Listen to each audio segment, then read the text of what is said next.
Story நேரம் Tamil வியூவர்ஸ்க்கு hi. Love story இந்த 70s final part, அதாவது லாஸ்ட் 3 எபிசோட்ல என்ன ஆக போகுதுன்னு இன்னைக்கு வீடியோல பார்க்க போறோம். இத பார்த்து முடிச்சிட்டு சீரிஸ் எப்படி இருந்ததுங்கிறத மறக்காம கமெண்ட் செக்ஷன்ல இன்னைக்கு சொல்லுங்க. அது மட்டும் இல்லாம இன்னும் நம்ம சேனலை சப்ஸ்கிரைப் பண்ணிக்கல அப்படின்னா இப்பவே பண்ணிட்டு பெல் ஐக்கனையும் கிளிக் பண்ணிக்கோங்க. ஏன்னா அடுத்து இன்னொரு பியூட்டிஃபுல்லான டிராமா நம்ம சேனல்ல வரப்போகுது. டைரக்டா ஃபைனல் எபிசோட்ல என்ன ஆக போகுது வாங்க பார்க்கலாம். ஃபெய்டிங்க்கு தூக்கமே வர மாட்டேங்குது. லின்மையை எழுப்பி விட்டுட்டு 3 நாள் ஆச்சு லின்மை. இன்னும் நம்ம காசு குடுக்கல. அவங்க வந்து வாங்கிட்டு போல. ஒரு மாரி பதட்டமா இருக்கு. போலீஸ் ஸ்டேஷன்ல போய் குடுத்துடலாமான்னு கேக்குறான். லின்மை பாக்குறா. இன்னும் ஒரு 2 நாள் வெயிட் பண்ணலாம். அப்பயும் வாங்கிக்கலனா போலீஸ் ஸ்டேஷன்ல நானே போய் குடுத்துடுறேன்னு சொல்லிட்டு இருக்கா.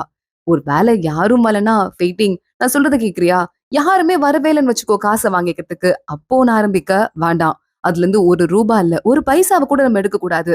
போலீஸ் ஸ்டேஷன்ல போய் குடுத்துடலாம். ஓகேவான்னு சொல்லிட்டு அங்கேயே படுத்து தூங்க ஆரம்பிக்கிறான். லின்மை எந்திரிக்கிறா. சாரி சாரி, ஒரு செகண்ட் நான் ஏன் அப்படி யோசிச்சேன்னு எனக்கே தெரியல. ரொம்ப பெரிய தப்பு. சண்டே நானே போலீஸ் ஸ்டேஷன்ல போய் குடுத்துட்டு வந்துடுறேன். ஓகேவா அப்படின்னு சொல்லிட்டு இருக்கா. வெயிட்டிங்க்கு இப்பதான் நிம்மதியா இருக்கு. ஓகே ஓகே தூங்கலாம் வா அப்படின்னு. அப்பயும் பயமா இருக்கு. பணத்தை வச்சுட்டு அடுத்தவங்க பணத்தை வச்சு தூக்கம் கூட வர மாட்டேங்குதேன்னு புலம்பிட்டு இருக்கான். அடுத்த நாள் காலையில மூஜிங் அவளோட ஆபீஸ்க்கு வந்துடுறா. அங்க நேரா அவங்க அம்மா கிட்ட, அம்மா 2 முட்டை செஞ்சு எடுத்துட்டு வந்திருக்கேன். இத சாப்பிட்டீங்கன்னா உடம்புல ஸ்ட்ரென்த் ஏறும்னு சொல்ல, இது அம்மாவான்னு அங்க இருக்கிற எல்லாரும் திரும்பி பாக்குறாங்க. என்ன மேடம்னு கூப்பிடுங்கன்னு அவங்க சொல்றாங்க. ஓகேமா அப்படின்னு அப்புறமா சாப்பிடுங்கம்மான்னு வார்த்தைக்கு வார்த்தை அம்மா போட்டே இருக்கா மூஜிங். மூஜிங் கொஞ்சம் வெளியே போய் பேசலாமா அப்படின்னு கூப்பிடுறாங்க. தோ வரேம்மான்னு பின்னாடியே போயிட்டு இருக்கா. மூஜிங் என்ன அநியாயம் பண்ணிட்டு இருக்க? என்ன எதுக்காக அம்மான்னு கூப்பிடுற? ஆல்ரெடி சொல்லிட்டேன். உனக்கும் எனக்கும் நடுவுல எந்த கோடும் இப்ப கிடையாது. எல்லா டைஸையும் நீ கட் பண்ணிட்ட. ஞாபகம் இல்லையான்னு கேட்க, மா பாத்துக்கலாமான்னு சொல்லிட்டு மூஜிங் மறுபடியும் உள்ள போறா. அம்மா தான் பொண்ணுக்கு சொல்லிக் கொடுப்பாங்க. நீங்க தானே சொல்லிக் கொடுக்குறீங்கன்னு. உள்ள போனா மூஜிங் கிட்ட அவங்க உங்க அம்மாவா பார்க்க ஒரே மாதிரி ஜாட இருக்குன்னு நினைச்சேன். தெரியாம போச்சுன்னு எல்லாரும் பேசுறாங்க. மூஜிங் சிரிச்சுட்டே, மா எரேசர் வேணுமான்னு கேட்க அவங்க எடுத்து கொடுக்குறாங்க. பல்ல காட்டிட்டே எங்க இருந்து கிளம்பி போயிட்டு இருக்கா. அவங்க அம்மா தான் ஆனா கோவமா இருக்காங்க. மூயாங் அவனோட இப்ப கெஃபேல வேலை பார்த்துட்டு இருக்கான்ல வெயிட்டரா, அங்க வேலை பாட்டு பாடிட்டே பார்த்துட்டு இருக்கான். அந்த யுவான் அங்க வந்துடுறாரு. என்னப்பா ரொம்ப ஹாப்பியா வேலை பாக்குற மாதிரி இருக்கு. நான் உன்கிட்ட ஒரு விஷயத்த பத்தி சொல்லிட்டு போலான்னு தான் வந்தேன். நீ அந்த வேலையை விட்டு போனதுல எனக்கும் இஷ்டம் கிடையாது. அந்த பெட்ல தோத்து போனதுக்காக வேலையை விட்டு போகணும்னு அவசியமும் கிடையாது. அன்னைக்கு உன் ஒய்ஃப் வந்து என்கிட்ட பேசும்போது உன்னோட ஸ்ட்ரென்த் என்னன்னு சில விஷயத்த சொன்னா, அந்த ஸ்ட்ரென்த்தை நான் யூஸ் பண்ணி தான் அன்னைக்கு இந்த பெயிண்டிங்க வரைஞ்சேன். சோ நீ என்கிட்ட தோத்து போயிட்டேன்னு முழுசா சொல்ல முடியாது. உன்கிட்ட தோத்து போயிட்டேன்னு கூட சொல்லிக்கலாம்னு அவர் சொல்ல, அப்ப நீங்க என் ஒய்ஃப்க்கு தான் தேங்க்ஸ் சொல்லணும் வின் பண்ணதுக்குன்னு மூயாங் சொல்லிட்டு இருக்கான். இங்க பாரு, நிறைய இளைஞர்களுக்கு கிளாஸா இருக்கணும் அப்படிங்கிறதுக்காக புக்ஸ் ரெடி பண்றதுக்கு கவர்மெண்ட் முடிவு பண்ணிருக்கு. அதுக்கு படம் வரைகிறதுக்கு என்ன கூப்பிட்டுருக்காங்க. நம்ம 2 பேரும் சேர்ந்து இதுக்கு வரையலாம். உன்னோட ஒரு பெயிண்டிங்க கூட நான் மாத்தவே மாட்டேன். அப்படியே வச்சுக்கலாம். ட்ரை பண்ணலாம் வரியான்னு கேட்க, இல்ல சார் என் வேலையில நான் ஹாப்பியா இருக்கேன். இங்க பாருங்க மெனு கார்டு. இத நான் தான் வரைஞ்சிருக்கேன். எனக்கு பிடிச்சிருக்கு நான் செய்யறது. சுதந்திரம் இருக்குன்னு மெனு கார்டை காட்டுறான். அதுல ஒவ்வொரு டிஷ்ஷும் எப்படி இருக்குன்னு அழகா வரைஞ்சு வச்சிட்டு இருக்கான். அதை பார்த்துட்டு இவன் சாதாரணப்பட்ட ஆள் கிடையாதுன்னு அந்த யுவான்கே நல்லாவே புரியுது. அன்னைக்கு மறுபடியும் மூஜிங் அவங்க எல்லாருமே வேலையை முடிச்சிட்டு கிளம்புறாங்க. அம்மா போலாமா அம்மா அப்படின்னு கேக்குறா. என்ன அம்மான்னு கூப்பிடாதன்னு சொல்லியிருக்கேன். நீ முன்னாடி இப்படி எல்லாம் என்கிட்ட வந்து பேச மாட்ட. இப்போ ஏன் இப்படி பண்ணிட்டு இருக்க? அம்மாங்கிற வார்த்தை உன் வாயில வரக்கூடாதுன்னு அவங்க கத்த. அத்தன்னு ஒரு குரல் கேக்குது. பார்த்தா சூதா அங்க வந்துட்டு இருக்கான். வீட்ல டிராப் பண்ண வார்த்தை அப்படின்னு கேட்டுட்டு இருக்கான். தேவையில்லன்னு சொல்லிட்டு அவங்க அம்மா அங்க இருந்து கிளம்பி போயிடுறாங்க. டியூஸ்டே அம்மா கூட ஒரு டின்னர் ஏற்பாடு பண்ணுங்க. மூயாங்க அங்க இருக்கணும். அதுக்கும் சேர்த்து ஏற்பாடு பண்ணுங்க. நான் எங்க அம்மா கிட்ட சமாதானம் ஆகியே ஆகணும்னு சொல்லிட்டு மூஜிங் ஒரு மூடி போட இருக்கா. மூயாங் வீட்ல இருந்துட்டு இருக்கான். பெய்னி கிட்ட கேக்குறான். பெய்னி நான் உனக்கு ஒண்ணு சொல்லவா? நீ அந்த புக்கை எழுதுறியா? சும்மா ட்ரை பண்ணி பாரேன். ஏதோ இளைஞர்களுக்கு கிளாஸ் எடுக்கணுமான்னு சொல்ல, எனக்கு என்ன எழுத தெரியும்? அந்த அளவுக்குலாம் எனக்கு தெரியாதுன்னு ஃபெய்னி சொல்றா. அப்படிங்களா மேடம்? அடுத்தவங்க ஏதாவது செய்யும் போது மட்டும் அதுக்கு வாசகர் கடிதம் எழுதுறீங்கல்ல, அன்னைக்கு எழுதுனீங்களேன்னு கேட்க ஃபெய்னி பாக்குறா. டேய் உனக்கு அன்னைக்கு வந்த லெட்டர் என்கிட்ட படிச்சு காட்டினியே, அது நான் எழுதுனதுன்னு உனக்கு எப்படி தெரியும்னு கேக்குறா. உன் ஹேண்ட் ரைட்டிங்க பார்த்ததுமே கண்டுபிடிச்சிட்டேன். அதான் வேணே படிச்சு காட்டினேன்னு சொல்ல, எனக்கே என்ன பதில் போட வர சொன்னல ஃப்ராடுன்னு சொல்லிட்டு ஃபெய்னி திட்டிட்டு இருக்கா. மூயாங்க அவங்க அப்பா கிட்ட கூட, அப்பா பப்ளிகேஷன்ஸ்ல உங்களுக்கு தெரிஞ்சவங்க யாராவது இருக்காங்களா? ஃபெய்னியோட புக்க போட முடியுமா அப்படின்னு கேட்க, ட்ரை பண்ணட்டும். அதுக்கப்புறமா நம்ம பாத்துக்கலாம். ஆனா நான் வந்துட்டு சப்போர்ட் பண்ணுவேன். ஆனா யார்கிட்டயும் உனக்காக ரெக்கமெண்ட்லாம் பண்ண மாட்டேன். உன் திறமையை வச்சுதான் நீயே வரணும்னு சொல்றாரு. சரி மாமா, அப்ப நான் ட்ரை பண்றேன். என்ன மாதிரி கதை எழுதுறதுன்னு சொல்லிட்டு ஐடியா தேட ஆரம்பிக்கிறா. என்ன மாதிரி ஒரு பழைய காலத்து பெயிண்டர் பத்தி எழுதுமான்னு மாமனார் சொல்லிட்டு இருக்காரு. வீட்டுக்கு வந்து ஐடியா கேட்கலான்னு ஃபெய்னி வீட்டுக்கு வரா. ஆளாளுக்கு என்ன மாதிரி ஒரு கேரக்டரை பத்தி எழுதுன்னு பேசிட்டே இருக்காங்க. பெனியோட அம்மா சும்மா நிறுத்துங்க, அவளுக்குன்னு ஐடியா இருக்காதா என்ன? பெனி என்ன கேரக்டர் வேணா எழுது, ஆனா என் பேர் வை. என் பேர் வச்சேன்னு வச்சுக்கேன் கேரக்டருக்கே பவர் வரும்னு சொல்ல, ஏன் கேரக்டர்னு சும்மாவான்னு ஆளாளுக்கு திட்ட ஆரம்பிக்கிறாங்க. இவங்க கிட்ட ஐடியா கேட்க வந்தோம் பாருன்னு ஃபெய்னி யோசிக்கிறா. இன்னொரு பக்கம் லிங்கி மறுபடியும் இந்த சீனியரை பார்க்க வரா. என்னம்மா எப்படி இருக்கன்னு சீனியர் கேட்க, சீனியர் எனக்கு வந்து நீங்க டிரான்ஸ்ஃபர் வாங்கி தரேன்னு சொன்னீங்க. எப்ப வாங்கி தருவீங்கன்னு கேட்க, அதெல்லாம் உன் பெர்ஃபார்மன்ஸ பொறுத்து இருக்குன்னு அந்த சீனியர் லிங்கியோட கைய புடிக்கிறான். அந்த பக்கமா வர ஈஃபங் எல்லாத்தையும் பார்த்துட்டு சீனியர ஓங்கி ஒரு மிதி மிதிக்க ஆரம்பிக்கிறான். லிங்கி போயிட்டு ஈஃபங்க புடிக்கிறா. சீனியர் இங்க இருந்து இப்போதைக்கு போயிடுங்க போயிடுங்கன்னு கத்த ஆரம்பிக்கிறா. அவன் ஓடுனதுக்கு அப்புறமா லிங்கிய ஈஃபெங் பார்த்து என்ன பண்ணிட்டு இருக்க? அவன்ட்ட எதுக்கு நீ இந்த அளவுக்கு இடம் கொடுத்துட்டு இருக்க? அவனுக்கு சப்போர்ட் பண்ணாத. அவன் சரியான பொம்பளை பொறுக்கி. அடுத்தவன் பொண்டாட்டி மேல கைய வைக்கிறான்னு கத்த ஆரம்பிக்க லிங்கி பாத்துட்டு இருக்கா. உனக்கு நான் எத்தனை தடவை சொல்றது இவகிட்ட எல்லாம் நம்ம பறிஞ்சு பேச வேணாம் அப்படின்னு. நான் உன்னை இந்த இடத்துல தான் முதல் தடவையா பார்த்தேன். இங்கே நம்ம 2 பேரும் பிரேக்கப் பண்ணிக்கலாம்னு சொல்ல டிவோர்ஸ் வேணும்னு கேக்குறியா? என்ன பைத்தியக்காரியா நீன்னு ஈஃபெங் கேட்டுட்டு இருக்கான். இங்க பாரு, நான் போய் எதுக்காக என் சீனியர் கிட்ட உனக்காக இல்ல எனக்காக ரெக்கமெண்ட் பண்றக்கணும். நீயே பொறுப்பான ஆளா இருந்ததுன்னா இதெல்லாம் நான் செஞ்சிருக்கவே தேவையில்ல. நீ சோம்பேறியா இருக்கலாம், நான் சோம்பேறி கிடையாது. புரியுதா? நான் வந்துட்டு இருக்கிறது போதும்னு நினைச்சிட்டு இருந்தேன்னா இன்னும் பன்னிக்கு சாப்பாடு தான் போட்டுட்டு இருந்திருப்பேன். முன்னேறணுங்கிறதாலதான் இவ்வளவு தூரம் வந்திருக்கேன். நாளைக்கு இதே டைம்க்கு இங்க வந்துரு, டிவோர்ஸ் பண்ணிட்டு வந்துடலான்ட்டு அங்க இருந்து லிங்கி கிளம்பி போயிடுறா. வீட்டுக்கு வந்ததும் ஷூ மேடம் கேக்குறாங்க, என்னடா தனியா வந்திருக்க? லிங்கி எங்கடா? அவ கூட சமாதானமா போடான்னு சொல்ல, அம்மா அவ லைஃப்ல வேற ஒரு ஆம்பளை இருக்கான். இதுக்கு மேல அவளை பத்தி நம்ம பேசிக்க வேண்டான்ட்டு அவன் சொல்லிட்டு இருக்கான். என்ன பேச்சுடா பேசிட்டு இருக்க? கேரக்டர் தப்புன்னு சொல்ற. ஒரு பொண்ணை பத்தி அப்படி சொல்றதுக்கு முன்னாடி நல்லா யோசிக்கணும்டா அப்படின்னு சொல்ல, அம்மா அவ கூட இந்த சீனியர் இருக்கான், நான் அவளை டிவோர்ஸ் பண்ண போறேன். வேணாம்மா நீ வந்து கோவம்லாம் படாதன்னு சொல்ல, என்ன பொண்ணுடா இவ இவ்ளோ கேவலமா பிஹேவ் பண்றதற்கா நீயும் வந்து ஈஸியா டைவர்ஸ் பண்ணலாம்னு சொல்ற? போ, அந்த ஆள் மேல போய் கம்ப்ளைண்ட் கொடுக்கலாம். அவனுக்கு வேலை போட்டுன்னு சொல்ல ஈஃபெங் பாக்குறான். அப்படி அவனுக்கு வேலை போச்சுன்னா லிங்கி மேலயும் கம்ப்ளைண்ட் போயிட்டு அவளும் கிராஜுவேட் ஆக மாட்டா. படிப்பை பாதியிலே விட்டு அனுப்பிடுவாங்க. வேண்டாம் விடுமா, டிவோர்ஸ் பண்ணிட்டு விட்டுறலாம் அப்படின்னு ஈஃபெங் சொல்லிக்கிட்டு இருக்கான். இவங்க அம்மா தனியா அழ ஆரம்பிக்கிறாங்க. இவங்க ரொம்ப கேஷுவலா பேசுற மாதிரி ரூம்குள்ள வந்துடுறான். ஆனா அம்மாக்கு கேட்க கூடாதுன்னு பயங்கரமா அழ ஆரம்பிக்கிறான் சைலண்டாவே. அவனுக்கு இருக்கிறதுலே ரொம்ப மனசு கஷ்டமா இருக்கு. தனியா அவன் பாட்டுக்கு உட்கார்ந்து அழுதுட்டு இருக்கான். அடுத்த நாள் போயிட்டு லிங்கிய பார்த்து டிவோர்ஸ் ஆயிடுச்சு. திங்ஸ் வேற ஏதாவது இருந்ததுன்னா ஒரு வேலை எப்ப வேணா வீட்டுக்கு வந்து நீ எடுத்துக்கோ, நான் கிளம்புறேன் அப்படின்னு அங்க இருந்து கிளம்பி போயிடுறான். லிங்கி அவனையே பார்த்துட்டு இருக்கா. இங்க ஹோட்டல்ல இருக்கிற ஒரு அக்காவை வரைஞ்சு கொடுக்குறேன்னு மூயாங் சொல்லிருப்பான் போல. வரைஞ்சு கொடுத்ததும் சூப்பரா வரைஞ்சிருக்க, பின்னாடி இருக்க அந்த பெயிண்டிங்கோட வரைஞ்சு கொடுக்குறியான்னு கேக்குறாங்க. அக்கா வரைஞ்சு தரேன், இந்த காஃபி மேக்கர் மிஷின் இருக்குல்ல, அதை எனக்கு வீட்டுக்கு கொண்டு போறதுக்கு நீங்க அலோவ் பண்ணும். நான் வேணா என் ஐடி கார்டை கூட கொடுக்குறேன், ஒரு 10 யுவான் கூட இங்கே வைக்கிறேன். இன்னைக்கு ஒரு நாள் மட்டும் அதை எடுத்துட்டு போகணும்கான்னு கேட்க, சரி ஓகே எடுத்துட்டு போன அந்த அக்கா சொல்லிடுறாங்க. அதை எடுத்துட்டு வந்து மூயாங் வீட்லயே ஸ்பெஷலா காஃபி போட்டு நேரா போயிட்டு ஃபெய்னி கிட்ட கொடுத்துட்டு இருக்கான். இது குடின்னு. ரொம்ப கசக்குதுடான்னு ஃபெய்னி சொல்றா. மூயாங் குடிச்சு பார்த்துட்டு கசப்பு கொஞ்சம் ஓவர் தான், ஆனா இப்படி இருந்தாதான் நீ நைட்டு ஃபுல்லா முழிச்சிருக்க முடியும், முழிச்சிரு அப்படின்னு சொல்லிட்டு அவ எழுதுறதெல்லாம் ரிவைஸ் பண்ண ஆரம்பிக்கிறான். நைட்டு ரொம்ப நேரம் ஆகுது. இந்த 2 பேரும் விளையாடுறாங்க, எழுதுறாங்க, டைம் ஸ்பெண்ட் பண்ணிட்டு இருக்காங்க. இந்த நேரத்துல இந்த சீனியரை பாக்குறதுக்கு லிங்கி மறுபடியும் போறா. இந்த தடவை ரொம்ப உரிமையா அவன் கையை பிடிச்சுக்கிறான். அதான் டிவோர்ஸ் தான் ஆயிடுச்சுல்ல அப்படின்னு. சீனியர் எப்போ எனக்கு நீங்க வந்து டிரான்ஸ்ஃபருக்கு ஹெல்ப் பண்ணுவீங்கன்னு கேட்க, அதெல்லாம் அப்புறம் பாத்துக்கலாம், மெதுவா தான் நடக்கும்னு சொல்ல, அப்புறம் நீங்களும் நமக்குள்ள இருக்க ரிலேஷன்ஷிப்ப மெதுவாவே எடுத்துட்டு போங்க, கைய விடுங்கன்னு சொல்றா. அதெல்லாம் இல்ல, இப்ப எனக்கு ஒரு கிஸ் வேணும்னு சொல்லிட்டு இவ்வளவு ஃபோர்ஸ் பண்ண ஆரம்பிக்க, லிங்கி விடுங்க விடுங்கன்னு சொல்லிட்டு இருக்கா. அப்போ ஒரு லேடி வந்து கத்த ஆரம்பிக்கிறா. ஏய் உனக்கு கொஞ்சம் கூட வெக்கமா இல்லையா அப்படின்னு சொல்லிட்டு அந்த சீனியர் இருக்கான்ல, லிங்கிய திட்டிட்டு ப்ரொமோஷன் வேணும்னு கேட்டு என்கிட்ட தப்பா நடந்துக்க ட்ரை பண்றாமான்னு சொல்ல, அந்த வர லேடி ஏண்டி அடுத்தவன் புருஷன் மேலேயா கைய வைப்பன்ட்டு லிங்கி காரை விட்டுட்டு, இருடி உன்னை காலேஜ்ல போய் கம்ப்ளைண்ட் பண்றேன்னு சொல்லிட்டு அங்கிருந்து போயிடுறா. இவனுக்கு கல்யாணம் ஆயிடுச்சா? என்ன நடக்குது இங்கன்னு லிங்கி ஷாக் ஆயிட்டு இருக்கா. ஆனா அந்த பொண்ணு போய் கம்ப்ளைண்ட் பண்ணதுல கேரக்டர் சரியில்லைன்னு சொல்லிட்டு காலேஜ் விட்டு இவள அனுப்பிடுறாங்க. சோ படிப்பு பாதியிலே நின்னுடுச்சு.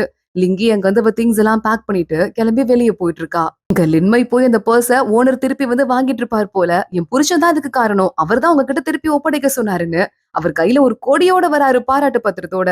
நேரா எடுத்துட்டு போயிட்டு ஃபெயிட்டிங்க கிட்ட குடுக்குறாங்க. உங்கள மாதிரி சில பேர் தாங்க இருக்காங்க, எவ்வளவு நேர்மையான ஆளு அப்படின்னு.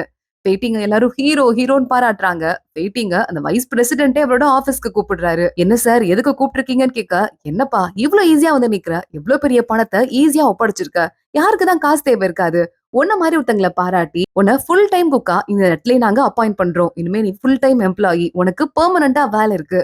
அதே மாதிரி உனக்கு வேலை கிடைச்சது மட்டும் இல்லாம இன்கிரிமெண்ட்டும் ஏறி இருக்கு அப்படின்னு சொல்ல, ரொம்ப தேங்க்ஸ்ன்னு சொல்லிட்டு அவர் கையவே பிடிச்சு உலுக்கி எடுத்துருவான் போல ஃபெயிட்டிங். போதும்பா போதும்பா, கைய மட்டுமாவது விட்டு வைன்னு அவர் சொல்லிட்டு இருக்காரு. இந்த ஸ்ட்ரென்த்த கரண்டில காட்டுன்னு சொல்ல, கவலையப்படாதீங்க கலக்கிடுறேன்னு சொல்லிட்டு அங்க இருந்து ஃபெயிண்டிங்கும் கிளம்புறான். மூயாங்க அவனோட வீட்ல உட்காந்து பியானோ வாசிட்டு இருக்கான். ஃபெயினி எட்டி பாக்குறா. இது எப்படி திரும்ப வந்ததுன்னு கேட்க, எல்லார்கிட்டயும் இப்போ ப்ராடக்ட்ஸ் எல்லாம் ஒப்படைக்க ஆரம்பிச்சிருக்காங்க. அதே மாதிரி நம்ம பியானோ நம்ம கிட்ட வந்துருச்சு, நீ கொஞ்ச நேரம் வாசின்னு சொல்ல அவளும் கொஞ்ச நேரம் வாசிச்சுட்டு இருக்கா. 2 பேரும் சேர்ந்து மியூசிக் போட்டிருக்காங்க. அப்புறம் 2 பேருமா சேர்ந்து அந்த மியூசிக்கு கியூட்டா டான்ஸும் ஆட ஆரம்பிச்சிடுறாங்க. அன்னைக்குதான் டியூஸ்டேவாம். இன்னைக்கு மூயாங் அம்மா என் ஃப்ரெண்ட கூட வீட்டுக்கு கூப்பிட்டிருக்கேன், வா எல்லாம் ஒண்ணா உட்காந்து சாப்பிடலான்னு அம்மா அப்பாவை கூப்பிட்டிருக்கான். ஃப்ரெண்டுன்னு சொல்லிட்டு வர்றது நம்ம மூஜிங் தான். நீ போ கவலைப்படாத பாத்துக்கலாம் அப்படின்னு சூ சொல்றான். மூஜிங் பயந்துட்டே உள்ள வரா. இவள பாத்துட்டு அவங்க அம்மா அப்பா முகம் மாற ஆரம்பிக்குது. மூயாங் இன்ட்ரடியூஸ் பண்ணி வைக்கிறான். இவர் சூ என் கூட சேர்ந்து காப்பாத்துற பணிகள்ல சர்ஜரி பண்ற டாக்டர். அவரோட ஒய்ஃப் இவங்கன்னு சொல்ல, அம்மா உனக்கு ஸ்வெட்டர் கொண்டு வந்திருக்கேன் நானே பண்ணதுன்னு சொல்லிட்டு மூஜிங் கொடுக்குறா. இதே மாதிரி ஸ்வெட்டர் ஆல்ரெடி எனக்கு ஒண்ணு வந்தது, அதோட சேர்த்து நீ என் கூட எல்லா உறவையும் துண்டிச்சுக்கிறேன்னு சொல்லிட்டு எழுதின லெட்டரும் வந்ததுன்னு சொல்ல, மூஜிங் கொஞ்சமா அப்செட் ஆயிடுறா. எனக்கு இது வேணான்னு சொல்லிட்டு அவங்க அம்மா உள்ள போறாங்க. மூஜிங் பேசுறதுக்கு உள்ள போயிட்டு இருக்கா. அம்மா எத்தனை நாளைக்கு தாம்மா நம்ம சண்டை போட்டுட்டு இருப்போம்? நான் சுயநலவாதியா இருந்தேன் தான், என் ஃபியூச்சரை விட்டு கொடுக்கறதுக்கு எனக்கு மனசு இல்லதான், என் தப்பு தான். ஆனா நான் மட்டும் தான் அதுக்கு காரணமா? நீ என்ன சின்ன வயசுல இருந்து என்ன சொல்லி வளர்த்த? மேக்ஸ்க்காக தான் நீ பிறந்திருக்க, பெரிய ஆளா நீ மாறியே ஆகணும், மேக்ஸ் தான் உன் வாழ்க்கைன்னு சொல்லி சொல்லி வளர்த்த. திடீர்னு எல்லாமே போயிட்டு இனிமே மேக்ஸே படிக்க கூடாதுன்னு என்ன சொல்லிட்டாங்க. அதனாலதாம்மா நான் அதை பண்ணேன். இப்ப என்ன நான் சும்மா ஒரு பேச்சுக்கு தான் சொன்னேன். உன் மேல இருக்கிற பிரியத்தையோ என் உடம்புல ஓடுற என்னோட ரத்தத்தையோ நீ கொடுத்த உயிரையோ யாராவது பிரிச்சு எடுக்க முடியுமா என்ன? ஏம்மா அப்படி பண்ணிட்டு இருக்க? மேக்ஸ்க்காக நான் பிறந்தேன்னு சொல்லி வளர்த்ததே நீதானம்மா. அது மட்டும் இல்லாம எத்தனை இடத்துல நான் கஷ்டத்தை அனுபவிச்சேன் தெரியுமா? எல்லா டைஸையும் கட் பண்ணி கூட எல்லாரும் என்ன மட்டுமா பார்த்தாங்க. என்னை இங்க சேர்த்துக்கிறதுக்கே தயங்குனாங்கன்னு சொல்ல, வேலையெல்லாம் முடிச்சிட்டியா? நான் ஏற்கனவே ரூம்ல வந்து ஒளிஞ்சிருக்கேன், சின்ன வீடு. இதுக்கு மேல என்ன எங்க போய் ஒளிய சொல்ற? பின்னாடியே வரேன்னு கேக்குறாங்க. மூஜிங் அழுதுட்டே வெளியே போறா. அவ பாட்டுக்கு வீட்டை விட்டு வெளியே போக சூ பின்னாடியே போயிடுறான். மூயாங் உள்ள வரான். அம்மா நம்ம எல்லாம் ஒரே குடும்பம், இன்னும் எத்தனை நாளைக்குமா நீ இப்படி பண்ண போற? அக்காக்கு வேற வழியே இல்லைன்னு சொல்ல, உன் அக்கா உன்னையும் இவ்வளவு க்ளோஸா அந்த மாதிரி ஞாபகமே இல்ல. இங்க பாரு, நீ இங்க நம்ம எல்லாம் பிரிஞ்சு போனதுக்கு அப்புறமா அடிக்கடி லெட்டர் எழுதுவ, எனக்கு காசு அனுப்பிட்டே இருப்ப, என்னால ரிப்ளை பண்ண முடியாட்டி கூட. ஆனா உன் அக்காட்ட இருந்து ஒரு லெட்டர் கூட வந்ததில்ல. அவளுக்கு 4 லெட்டர் போட்டப்ப கூட அவ எனக்கு இந்த ஸ்வெட்டரோட டைஸ கட் பண்ணிக்கிறேங்கிற லெட்டரை தான் அனுப்புனா. இது எனக்கெல்லாம் எவ்வளவு கஷ்டமா இருந்தது தெரியுமான்னு சொல்ல, மூயாங் பாக்குறான். நம்ம எல்லாம் ஒரே குடும்பமா, குடும்பம் ரொம்ப நாளைக்கு பிரிஞ்சு இருக்க கூடாது, அதை ஞாபகம் வச்சுக்கோ. அது மட்டும் இல்லாம உன் கூட நான் லெட்டர் அனுப்பும் போதெல்லாம் உனக்கு வந்து காசு எல்லாமே அக்கா தந்ததுதான். அக்கா உனக்கு நான் தந்துருவேங்கிற நம்பிக்கையில தான் என்கிட்ட கொடுத்துட்டு போனான்னு தெரியும். அதை ஒரு தடவை கூட மிஸ் பண்ணாம நான் உன்கிட்ட கொடுத்து விட்டேன்னு சொல்லிட்டு மூயாங் அங்க இருந்து கிளம்புறான். இது கேட்டு அவங்க அம்மாவே கொஞ்சம் ஷாக் ஆயிடுறாங்க. இன்னொரு பக்கம் மூஜிங் கூட சூ போயிட்டு இருக்கான்ல, அவ அழுதுட்டு இருக்கான்னு சொல்லிட்டு கர்ச்சீஃப் கையில கொடுக்க, அவ பாட்டுக்கு நான் ரொம்ப கெட்ட பொண்ணா, நான் தப்பான பொண்ணான்னு சொல்லிட்டு அழுதுட்டு இருக்கா.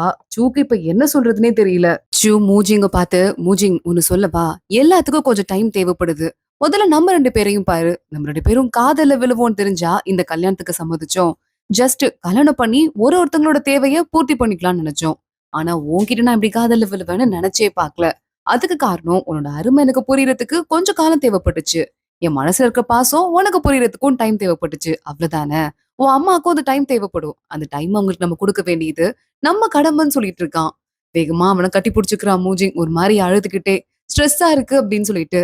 இங்க அடுத்த நாள் மூஜிங் ஆபீஸ் போகும்போது அங்க அவ பாஸ் இருக்கார்ல, அவர் சொல்லிட்டு இருக்காரு, மூஜிங்கோட அம்மாவோட பேப்பர் பப்ளிஷ் ஆக போகுது அப்படின்னு சொல்லிட்டு. மூஜிங்க்கு கங்க்ராட்ஸ் சொல்லணும் போல இருக்கு, ஆனா சொல்லாம அமைதியா இருக்கா. ஆனா பாஸ் மூஜிங் கூப்பிட்டு, என்னம்மா இது, நீ இப்படி ஒரு சின்ன தப்பு பண்ணி நான் பார்த்ததே இல்ல. ஆனா ஸ்டார்டிங்லயே நீ பண்ண தப்பால உன் ஒட்டுமொத்த அந்த ப்ராஜெக்டே வந்துட்டு கரெக்டான ஆன்சர் இல்லாம போயிட்டு இருக்கு. சேர்ந்து ரிவைஸ் பண்ணலாமான்னு கேட்க, இல்ல சார் இதை நானே சரி பண்ணிருவேன், கவலைப்படாதீங்கன்னு சொல்லிட்டு மூஜிங் அதை சரி பண்ண ஆரம்பிக்கிறா. ஃபெய்னி ஆபீஸ்க்கு கிளம்பிட்டு இருக்கா ஸ்கார்ஃப் போட்டு.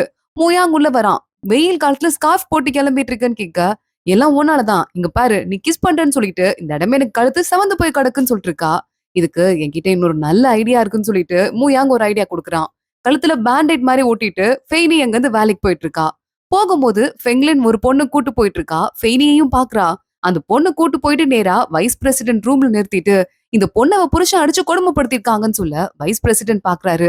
இதெல்லாம் ஏமா பொறுத்துட்டு இருக்கீங்க, குடும்பமானோ அது இதுன்னு. இப்பெல்லாம் ஒரு பொண்ணு மேல யாரும் கைய ஓங்க கூடாதுமா, நம்ம புது உலகத்துல வாழ்ந்துட்டு இருக்கோம், புரியுதுல்ல. அது மட்டும் இல்லாம இந்த பொண்ணுக்கு நம்ம நீதி கொடுக்கறது ஒரு பக்கம் இருக்கட்டும், மத்தபடி நம்ம மத்த லேடிஸ் எல்லாம் பத்திரமா இருக்காங்களான்னு ஒருத்தங்க ஹோம் விசிட் போய் பாருங்க, புரியுதான்னு சொல்ல, ஃபெங்லின் பாக்குறா. ஃபெய்னி இருக்கால, அவளுக்கும் வீட்ல ஏதோ அபியூஸ் நடக்குது போல. இந்த பொண்ணு மாதிரியே பேண்டேட் ஒட்டிட்டு அவ போனதை நான் பார்த்தேன்னு சொல்ல, வைஸ் பிரசிடென்ட் பாக்குறாரு. இல்லையே, அந்த ஜோடி ரொம்ப நல்ல ஜோடின்ல நான் கேள்விப்பட்டேன், நான் பார்த்த வரை கூட அப்படித்தானேன்னு கேட்க, இல்லங்க அந்த பொண்ணு மறைச்சிட்டு வாழ்றா போல, அவ வீட்டுக்கு போயிட்டு நான் விசிட் பண்ணிட்டு வரேன்னு அந்த பொறுப்பை இவளே ஏத்துக்கிறா. நேரா ஃபெங்லின் வந்துடுறா. ஃபெய்னிய பாக்குறா.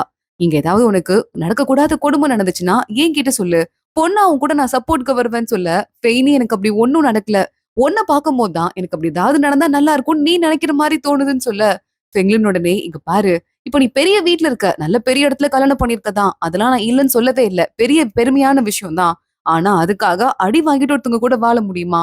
உன் கழுத்துட்ட என்ன காயம் இருக்குன்னு கேட்க, இதுவா இது கொசு கடிச்சதுன்னு சொல்றா. எங்க அத ரிமூவ் பண்ணுன்னு சொல்லிட்டு இது கண்டிப்பா கொசு கடிச்சு காயமே கிடையாதுன்னு சொல்ல உடனே ஃபெய்னி பாக்குறா.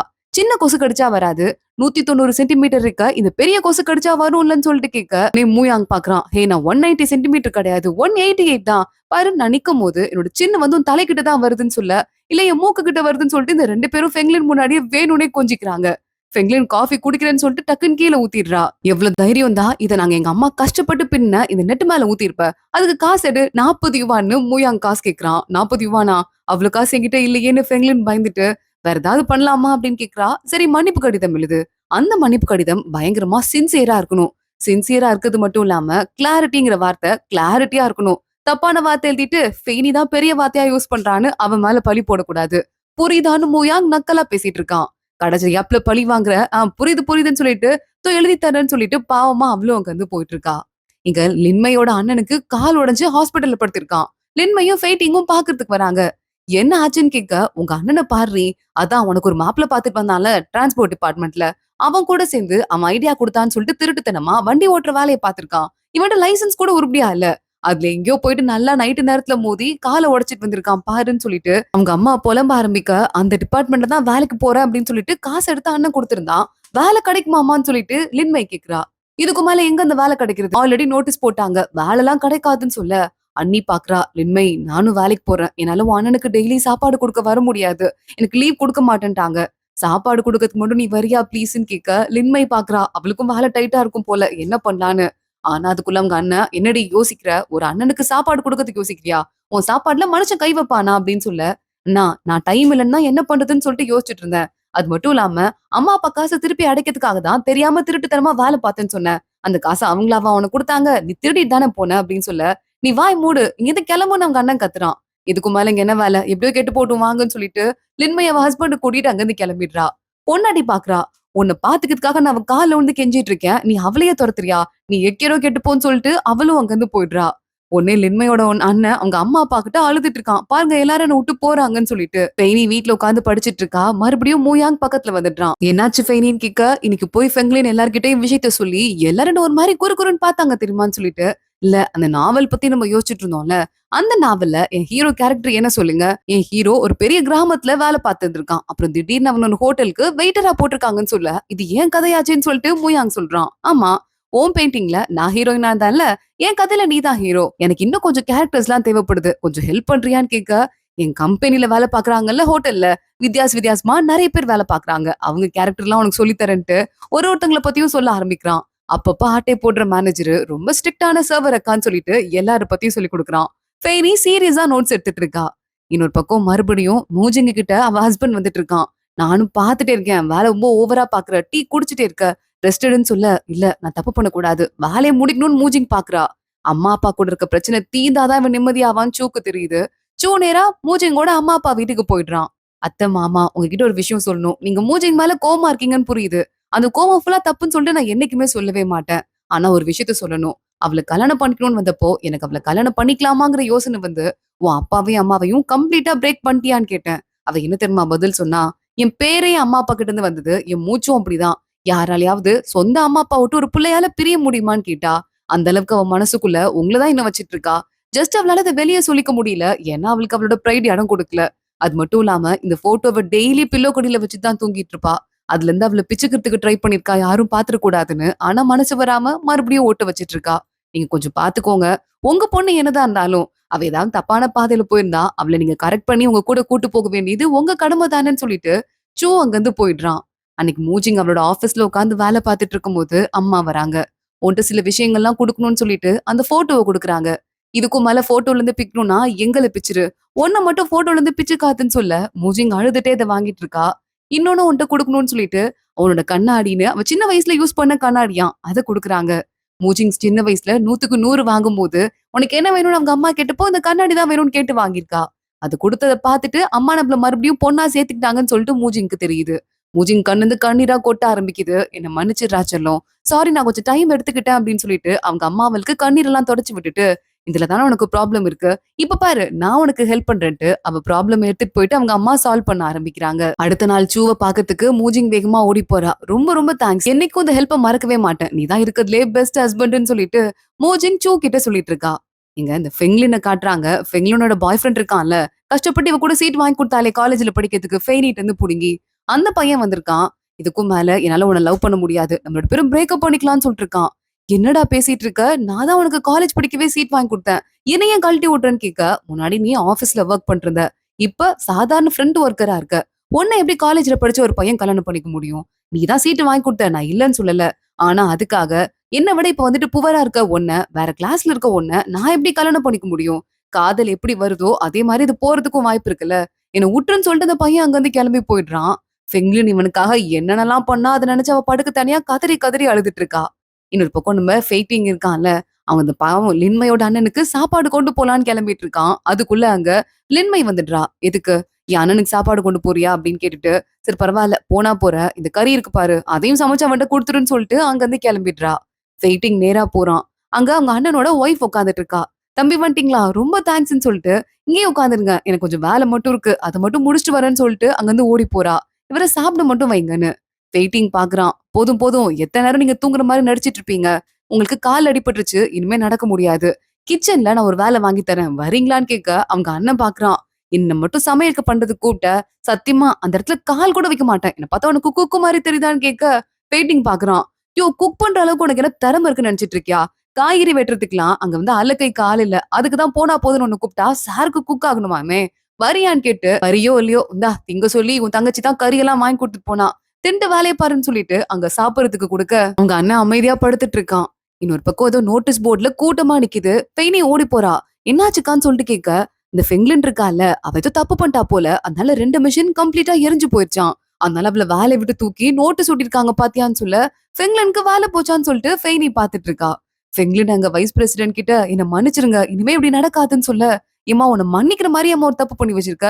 2 மிஷின் ஃபுல்லாவே ஸ்பாயில் ஆயிருச்சு. அது எங்களால ஒண்ணுமே செய்ய முடியாதும்மா. உன்ன டிஸ்மிஸ் பண்ண சொல்லி மேலிடத்துல இருந்து உத்தரவு வந்துருச்சு. அதனால உனக்கு குடுக்கப்பட்ட வீடு இருக்குல்ல, அதையும் உன்கிட்ட இருந்து புடுங்குறோம்னு சொல்லிடுறாங்க." ஃபெங்லினுக்கு வேலை, வீடு, பாய் ஃப்ரெண்டுன்னு எல்லாமே போயிருச்சு. ஃபெய்னி வேகமா மூயாங்க பக்கத்துக்கு ஓடி வரா.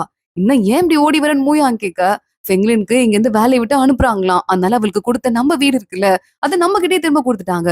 மூயாங் மறுபடியும் நமக்கே நமக்குன்னு சொல்லிட்டு ஒரு வீடு கிடைச்சிருச்சுன்னு சொல்ல, மூயாங் பயங்கரமா ஹாப்பி ஆயிடுறான். மூயாங்கும் ஃபெய்னியும் வீட்டுக்கு போயிட்டு பேக்லாம் பண்றாங்க. அவங்க அப்பா, "எதுக்கு நீங்க போணும்? இங்க எல்லா வசதியும் இருக்கு தானே. இங்கேயே இருங்க தானே" அப்படின்னு சொல்லிட்டு இருக்காரு.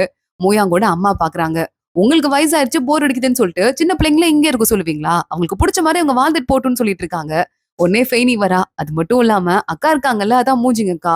அவங்களும் மாமாவும் சேர்ந்துட்டு அந்த கம்பெனியோட டோம்ல தானே இருக்காங்க. அவங்களுக்கு அங்க ரொம்ப வந்து கஷ்டமா தான் இருக்கும். நாங்க அவங்க கிட்ட கேட்டு பார்த்தோம். அவங்க இங்க அந்த ரூமுக்கு மூவ் ஆகுறேன்னு சொல்ட்டாங்க.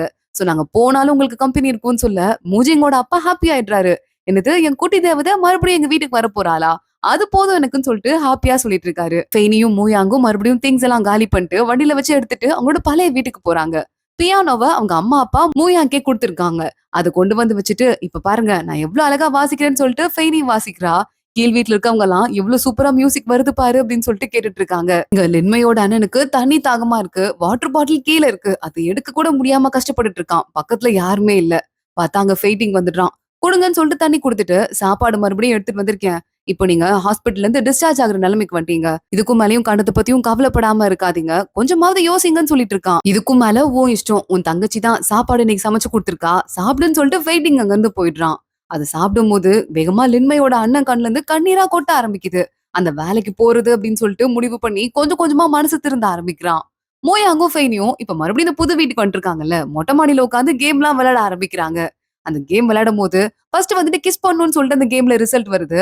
மூயாங் வேகமா கிஸ் பண்ணிருக்கான். அடுத்து வந்து யாராவது இன்னொருத்தங்கள்ட்ட கேள்வி கேட்கலாம் அப்படின்னு போட்டிருக்கு. மூயாங், "நான் உன்கிட்ட கேள்வி கேட்க போறேன். இப்போ உண்மையாவே என்ன பாத்துக்கிட்டா உனக்கு காலேஜ் போறதுக்கு சான்ஸ் கிடைக்காதுன்னு சொன்னா என்ன பாத்துக்குவியான்னு" கேட்க, "பாத்துக்க மாட்டேன்னு" சொல்லிட்டு ஃபெய்னி சொல்லிட்டு இருக்கா. எதிர்காலத்துல என்ன நடக்கும்னு சொல்லிட்டு யாருக்குமே தெரியாது. "காலேஜ் படிக்கிறதுக்கு இடம் கிடைக்கணும்னு தான் உன்ன பாத்துக்க ஆரம்பிச்சேன். ஆனா அதுக்கப்புறம் காலேஜ் எனக்கு எவ்வளவு முக்கியமோ அதே மாரி நீயும் முக்கியமா மாறிட்ட. அதே மாதிரி வீடு கிடைக்கும்னு தான் நம்ம 2 பேரும் கல்யாணமே பண்ணிக்கிட்டோம். ஆனா நம்மளே இங்க இல்லாத நிலைமை வரும்போது வீடுலாம் ஒரு மேட்டரே இல்ல. ஒருத்தங்களோட உயிர் தான் ரொம்ப முக்கியம்னு சொல்லிட்டு ஆயிடுச்சு. ஆனா ஒண்ணே ஒண்ணுதான் மோயாங், நீ இருக்கல்ல, நீ காட்டு புல்லு மாரி எங்க விட்டாலும் வளர்ந்துருவ. அந்த இடத்துல பசுமையா ஆக்கிருவேன்னு சொல்ல, நான் காட்டு புல்னா பக்கத்துல ஒரே ஒரு பூச்செடி இருக்கும்ல, அந்த பூச்செடி தான் நீ அப்படின்னு சொல்லிட்டு மூயாங் சொல்லிட்டு இருக்கான். சரி நான் உன்ட்ட ஒரு கேள்வி கேட்கணும். மூயாங், நீ ஹாப்பியா இருக்கியா அப்படின்னு ஃபெய்னி கேட்கிறா. "நீ என் கூட இருக்கல்ல, அதனால இப்ப நான் நிஜமாவே ரொம்ப ரொம்ப ஹாப்பியா இருக்கேன்" அப்படின்னு சொல்லிட்டு மூயாங் சொல்லிட்டு இருக்கான். அடுத்த நாள் காலையில ஃபெய்னிய ஆபீஸ் ரூம்க்கு கூப்பிடுறாங்க. "ஃபெய்னி, எங்கள மன்னிச்சிருமா. இந்த தடவ கவர்மெண்ட்ல நெறைய மாற்றங்கள் வருதுங்கிறதால, இந்த தடவ கம்பெனிக்கு எந்த கோட்டாவும் குடுக்கவே இல்ல. அதனால எங்களால உன்ன காலேஜ்க்கு இந்த வருஷம் அனுப்ப முடியாதுன்னு சொல்ல." ஃபெய்னி பயங்கரமா அப்செட் ஆயிடுறா. மொட்ட மாடியில போய் உட்காந்துக்கிறா. மூயாங்க அங்க வரான். கதறி அவன கட்டி பிடிச்சுட்டு அழ ஆரம்பிக்கிறா. "போச்சு எல்லாம் போச்சு" அப்படின்னு சொல்லிட்டு. இங்க லின்மயோட அண்ணா வீட்ல அவங்க அண்ணா டிஸ்சார்ஜ் ஆயி வீட்டுக்கு வந்துடுறான். ஒருத்தன் லின்மய கல்யாணம் பண்ணிக்கிறேன், வேலை வாங்கி தரேன்னு சொல்லிட்டு இருந்தான்ல, அவன் வந்து உட்கார்ந்துட்டு இருக்கான். "இங்க பாருடா, வண்டிய எடுத்துட்டு போயிட்டு நீ உன் கால உடைச்சுக்கிட்ட. ஆனா வண்டியையும் உடைச்சு வச்சிருக்க. அதுக்காக வந்து 700 யுவான் கேக்குறாங்க. அந்த 700 யுவான குடுக்க வேண்டியது உன்னோட கடமை. இல்லன்னா உன்ன ஜெயிலுக்கு அனுப்ப வேண்டி வரும்னு சொல்ல." உடனே உங்க அண்ணன் பாக்குறான். "நீ வேலை வாங்கி தரேன்னு சொல்லிட்டு எங்க அம்மா கிட்ட இருந்து 400 யுவான திருடிட்டு வந்து உனக்கு பல பொருட்கள், டிவி, வாட்ச்ன்னு சொல்லிட்டு முக்கியமான பொருளெல்லாம் வாங்கி குடுத்தேன். இதுக்கும் மேல என்கிட்ட வந்து காசு கேட்டுட்டு இருக்க. காலே முடியாத நிலைமையில இருக்கேன்னு சொல்ல." "முடியல தான். அதுக்கு நீ என்ன தெரியுமா பண்ற? ஃபெய்ட்டிங் இருக்கான்ல, அவன டிவோர்ஸ் பண்ண சொல்லிட்டு உன் தங்கச்சிய என்ன கல்யாணம் பண்ணிக்க சொல்லு. அந்த மாரி ஒரு ஸ்டேபிள் வருமானம் வந்துச்சுன்னா எனக்கும் நல்லா தான் இருக்கும்னு சொல்ல." அவங்க அண்ணன் பாக்குறான். இப்பதான் எனக்கு புரியுது லின்மய பத்தி. அவளுக்கு டேஸ்ட் சரியில்ல நான் நினைச்சிட்டு இருந்தேன். ஆனா அவ ஒரு நல்ல பையனா பார்த்து அவளுக்குன்னு வாழ்க்கைய தேர்ந்தெடுத்திருக்கா. உன்ன மாரி ஒரு தருதலை கிட்ட போயிட்டு என் தங்கச்சிய நான் கல்யாணம் பண்ணி கொடுக்க முடிவு பண்ணியிருந்திருக்கேன் பாருன்னு சொல்ல. "அப்படியா? ஓவரா பேசுற. ஜெயிலுக்கு போன்னு" சொல்லிட்டு அவன் அங்க இருந்து கிளம்பிட்டு இருக்கான். ஆப்போசிட்ல பார்த்தா லின்மயும் ஃபெய்ட்டிங்கும் வந்துடுறாங்க. "நான் கேட்டுட்டு தான் இருந்தேன் நடந்ததெல்லாம். ஆமா, எங்க அண்ணன் என்ன தப்பு பண்ணிட்டாருன்னு ஜெயிலுக்கு அனுப்புறீங்கன்னு" கேட்க, "உங்க அண்ணன் வேலைக்கு நைட் நேரத்துல போனது தப்பு. அது புக்ல ரூல்ஸ்ல இடம் இல்லாம இருக்கு" அப்படின்னு சொல்ல, "ஓ, ரூல்ஸ்ல அதுக்கு இடம் இல்லையா? என் அண்ணன் கிட்ட காசு வாங்கிட்டு 400 யுவானுக்கு முக்கியமான பொருள்லாம் வாங்கி வீட்ல வச்சிருக்கே. அதுக்கெல்லாம் ரூல்ஸ்ல இடம் இருக்கா?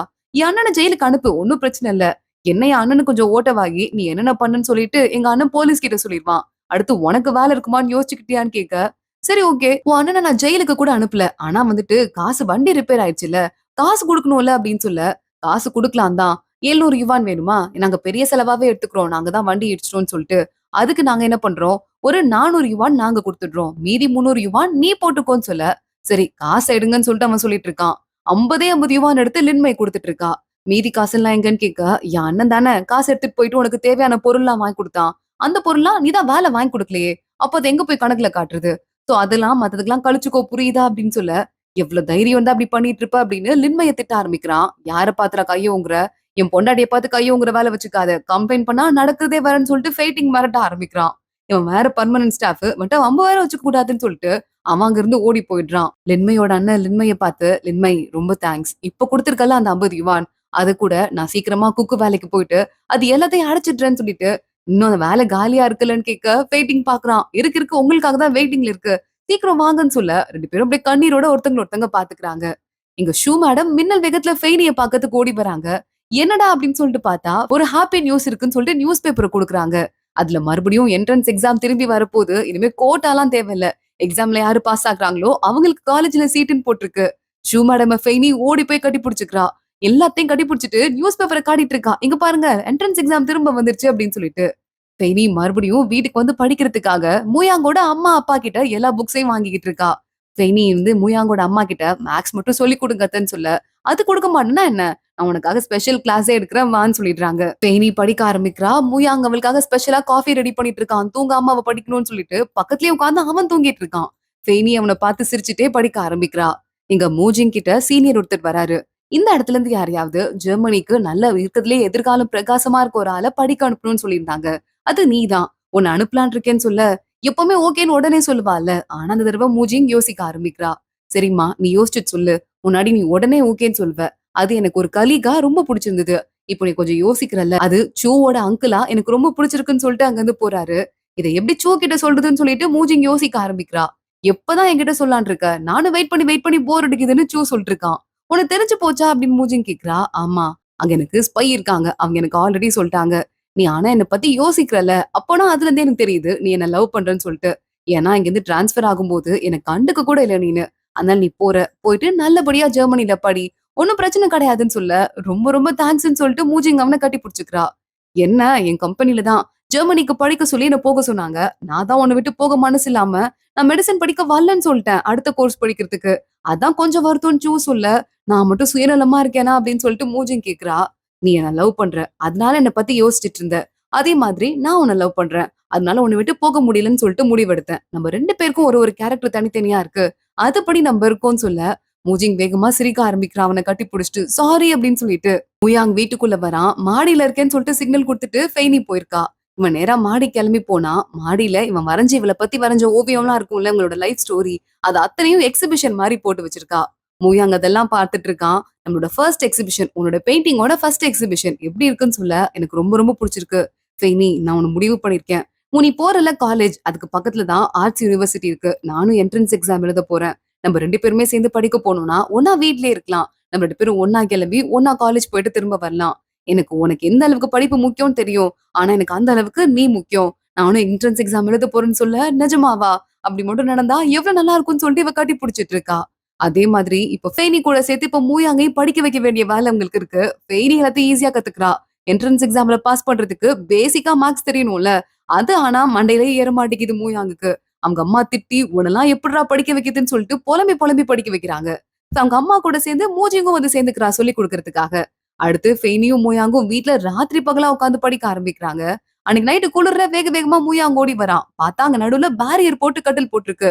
என்ன ஃபெய்னி இதுன்னு கேட்க, நல்லா நம்ம நிம்மதியா தூங்கணும்ல பறிச்சு வரைய. அதுக்குதான் மறுபடியும் பேரியர கொண்டு வந்திருக்கேன்னு சொல்றா. இது கொஞ்சம் ஓவரா இருக்குன்னு சொல்லிட்டு அவன் படுத்துட்டு இருக்கான். அடிக்கிற குளிர்ல கட்டி புடிச்சுட்டு படுத்தா தானே நல்லா தூக்கம் வரும்னு சொல்றான். சரி, ஓகே. அப்ப நீ பித்தாகரஸ் தியரம மட்டும் எழுதி முடி. அப்ப நம்ம 2 பேரும் கட்டி புடிச்சு படுத்துக்கலாம்னு சொல்ல, பித்தாகரஸ் தியரமா? அது இல்ல வேணாம். தனியாவே படுத்துக்கிறேன்னு படுக்க ஆரம்பிக்கிறான். இல்ல இப்ப படிக்கிறேன். படிச்ச உடனே சொல்றேன் பாருன்னு சொல்லிட்டு, இப்ப வந்து ஏ பிளஸ், பி பிளஸ்ன்னு சொல்லிட்டு இழுக்க ஆரம்பிக்கிறான். ஃபெய்னி சிரிக்கிறா. ஒழுங்கா நீ தூங்கிரு அப்படின்னு சொல்லிட்டு. இல்ல போதும் நான் படிச்சுடுறேன் அப்படின்னு ஃபார்முலாவ மட்டும் படிச்சு வேகமா அவகிட்ட ஒப்பிச்சுட்டு, டக்குனு அவ கூடயே படுத்து தூங்க ஆரம்பிக்கிறான். அதுக்குள்ள மூஜிங் ஜெர்மனி போறதுக்கு நாள் வந்துருது. ஒட்டுமொத்த குடும்பமும் சேர்ந்து பாய் சொல்லிட்டு இருக்காங்க. ஜூஅவ்ல ரயில்வே ஸ்டேஷன்ல விடுறதுக்காக போறான். அங்க போறல்ல, உனக்கு இடம் குடுப்பாங்கல்ல, கொஞ்சம் பெரிய இடமா பாரு. 2 பேரும் சேர்ந்து இருக்க மாதிரி. ஏன்னா இன்னும் என் ஹாஸ்பிட்டல்ல ஜெர்மனிக்கு யார அனுப்புறதுன்னு முடிவு பண்ணல. எனக்கு இன்னும் அந்த ஆப்ஷன் இருக்குன்னு சொல்ல, சீக்கிரமா வந்துருங்கன்னு சொல்லிட்டு மூஜிங் அவன கட்டி புடிச்சுக்கிறா. பாய் சொல்லிக்கிட்டே என்ட்ரன்ஸ் எக்ஸாம் நாள் வந்துருது. ஃபெய்னிக்கு முன்னாடியே ஃபெய்னியோட டீச்சர் வந்துடுறாங்க. ஃபெய்னிக்காக வெயிட் பண்ணிருக்காங்க. செல்லம், நல்லபடியா எழுது. மனசு கிளியரா இருக்கும்போது மூளைய யாராலையும் தடுக்க முடியாதுன்னு டீச்சர் சொல்றாங்க. அவ உள்ள போறா. தேங்க்ஸ் டீச்சர் அப்படின்னு சொல்லிட்டு ஃபெய்னின்னு கத்துறாங்க. உன்னால முடியும்னு சொல்லிட்டு அவங்க தம்ஸ் அப் காட்ட மூயாங் பாக்குறான். டீச்சருக்கு ஃபெய்னி மேல இருக்க பாசமும் நம்பிக்கையும் அவனுக்கே தெரியுது. வா உள்ள போய் எக்ஸாம் எழுதலாம்னு சொல்லிட்டு 2 பேரும் கிளம்பி போறாங்க. நீங்க நம்ம மூயாங்க்கு அவன் வந்து பாஸ் பண்ணிட்டான். அதாவது என்ட்ரன்ஸ் எக்ஸாம் முடிச்சுட்டு உள்ள சீட் கிடைச்சிருச்சுன்னு சொல்லிட்டு லெட்டர் வந்துருது. சோ வீட்ல எல்லாரும் ட்ரீட் உனக்கு ரெடி பண்ணிட்டு இருக்காங்க. அத்தனை பேரும் ஒண்ணா உட்கார்ந்திருக்காங்க. குடும்பமா சேர்ந்து சாப்பிடலாம் அப்படின்னு. ஃபெய்னி மட்டும் ஆள காணோம். போஸ்ட்மேன் வருவாரு. அதனால வெளிய வெயிட் பண்ணிட்டு இருக்கான்னு சொல்ல, மூயாங் உனக்கு வாழ்த்துக்கள். நல்லபடியா காலேஜ் முடிச்சுட்டு வாப்பா அப்படின்னு சொல்லிட்டு எல்லாரும் பாராட்டுறாங்க. ஃபெய்னி ஓடி வரா. கிடைச்சிருச்சு கிடைச்சிருச்சு. எனக்கும் காலேஜ்ல சீட் கிடைச்சிருச்சு. நான் காலேஜ் போக போறேன்னு கத்திட்டு இருக்கா. ஃபெய்னியோட அப்பா, அம்மான்னு சொல்லிட்டு எல்லார் கண்லயும் கண்ணீர் கொட்ட ஆரம்பிக்குது. அடுத்த வாரம் என் பொண்ணு அடுத்த வாரம் காலேஜ் போறான்னு சொல்லிட்டு இருக்க. மூயாங்கும் ஃபெய்னியும் அவங்க ஒரு பக்கம் ஆனந்த கண்ணீர் விட்டுட்டு இருக்காங்க. மூயாங்கும் ஃபெய்னியும் அடுத்து 2 பேரும் ஒண்ணா சேர்ந்து காலேஜ் கேம்பஸ்குள்ள நுழையிறாங்க. எவ்வளவு ஸ்ட்ரகிள்ஸ் வந்தாலும் மாறாத மனசு இருந்தது அப்படின்னா, எல்லா வெற்றியும் நம்ம கிட்ட வந்தே தீரும். அத யாராலையும் தடுக்க முடியாது அப்படின்னு சொல்லிட்டு ஃபெய்னி நமக்கு மெசேஜ் சொல்றதோட தான் இந்த சீரிஸ் ஒரு எண்டுக்கு வருது. ரொம்ப ஹார்ட் வார்மிங்கான இந்த சீரிஸ் நெறைய பேருக்கு பிடிச்சிருக்கும்னு நெனைக்கிறேன். இந்த சீரிஸ் பத்தி என்ன நெனைக்கிறீங்க? யார் ஃபேவரைட் கேரக்டர்ன்னு இன்னைக்கு கமெண்ட் செக்ஷன்ல மறக்காம சொல்லுங்க.